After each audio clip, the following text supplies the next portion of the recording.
ni Noble Media na si Chris Aquino handa nang makipagsabayan sa mga dating nakasama sa trabaho.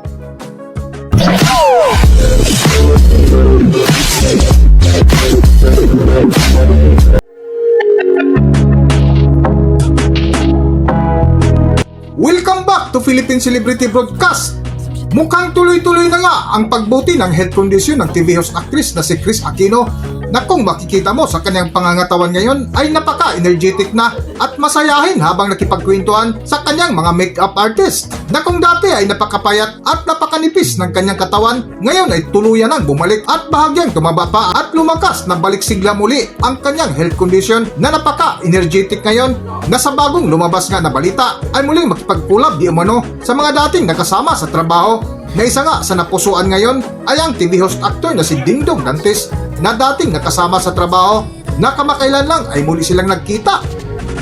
Para sa buong kwento, narito ating panoorin at balikan ang kaganapan ngayon sa buhay ni Chris Aquino.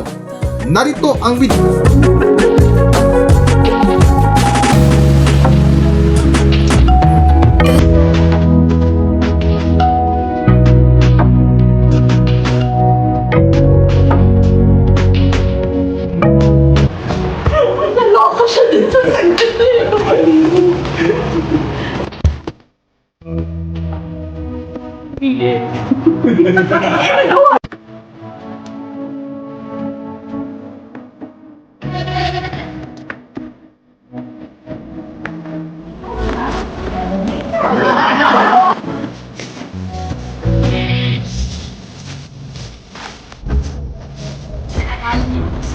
Lumindol, and because lumindol, kailangan mag-allow because I'm alive. So that's where I'm going right now. In the exact same channel kung saan ako nagkwento sa inyo because I survived the lindol and I was alive then.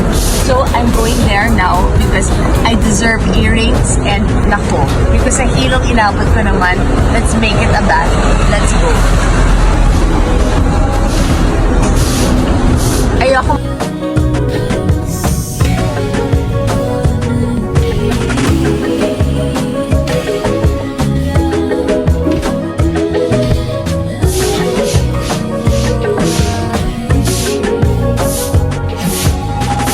Hanggang dito na lang muna ang ating video at kung nagustuhan nyo, huwag kalimutan mag-subscribe at pindutin yun na rin ang notification bell para ma-notify kayo sa ating susunod na video. Maraming salamat!